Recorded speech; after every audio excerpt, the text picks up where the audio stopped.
Hi guys, welcome back to another episode of the Kickoff Discussion podcast. Well, it was it was a drama end to the game between Chelsea and Nottingham Forest at the Stamford Bridge, and Chelsea could not manage to score against them in Nottingham Forest after Ward-Prowse received a red card for a second yellow card in that game. There are lots to discuss about in that game, but for me personally, I think Chelsea are playing exciting football, and I've said it before. Chelsea are playing something that I considered fast, fluid, and fantastic football, which I call 3 Fs. But on this occasion, when you look at how Chelsea play tactically, Enzo Maresca is a very, very good and sound coach. But this time around, I think his player let him down in this game because they could not really capitalize on the tactical advantage they had over Nottingham Forest. But what do I mean by that? Chelsea were so wasteful in the final third, and their decision making was very poor from the first minute to the last minute of the game. Because when you have a tactical advantage over a team, then you need to capitalize on that and you need to create more chances. Chelsea creates loads of chances in this game. However, they could not really make use of any of those chances in the final third, and they only managed to score a goal through Noni Madueke, which is an equalizing goal for them in the second half.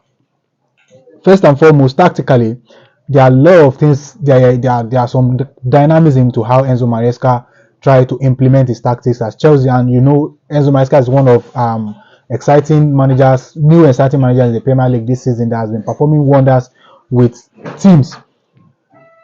In this game, tactically, as I said earlier, what Enzo Maresca used to do is to invert one of his wing backs into the middle of the park to create an overload. On this occasion, it was Malo Gusto who came into the midfield, who inverted into the midfield to create that overload in the midfield and to control games for Chelsea. Before, we've seen Cucurella, we've seen Renato Viega invert into the midfield, but on this occasion it was Malo Gusto who inverted into the midfield. And you know what the kind of tactics this manager are implementing now. Before, we used to see wing backs doing some kind of overlapping running behind the wingers, but this time around it's lots of underlapping running. They use the wingers to stretch the opposition's defense, and you see all these wing backs doing underlapping running for their wingers. For Chelsea, that was no difference because Malo Gusto did a lot of underlapping running in this game. However, they created a lot of chances, as I said earlier, but they could not make anything out of those chances they created, and they were just so wasteful, and their decision making in the final third was so terrible, and that cost them a lot in this game. And moving on to the key moments in the game, Nottingham Forest got the opening goal of the game through Chris Wood.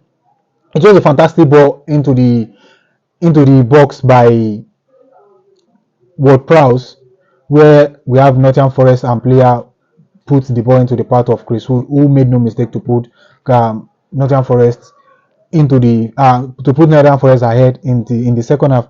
And again, Noni Madueke responded. Chelsea responded through a goal from Noni Madueke. It was a fantastic goal, as I said earlier. It was a fantastic goal by Noni Madueke. I've said this before now that the combination of Noni Madueke and Cole Palmer is really bringing excellence out of this Chelsea team. And if this kind of partnership continues, Chelsea will be unstoppable in the final third. Again, we see this combination again because Cole Palmer assisted the goal for Noni Madueke, and Noni Madueke made no mistake to convert for Chelsea from the 18-yard box. And again, another exciting point to note is Ward-Prowse's second yellow. It was, from my own perspective, I would say it was a stupid second yellow card by Ward-Prowse. However, this seems to work well for him because if he had allowed Jackson to go on after he made a mistake to control the ball, I think Chelsea will have walked away with all 3 points. But from my own perspective, I think that he should have done that because putting his team 10 men, putting his team in that situation is not really good enough because they struggled. I think if they are 11 men against this Chelsea team in that little last minute of the game, I think Nottingham Forest might stand a chance to win the game because they really went all out against Chelsea, despite the fact that they are 10 men, they are 1 man down, and they eventually got beautiful attempts on goal, and Roberto Sanchez was not the guy that saved them completely, because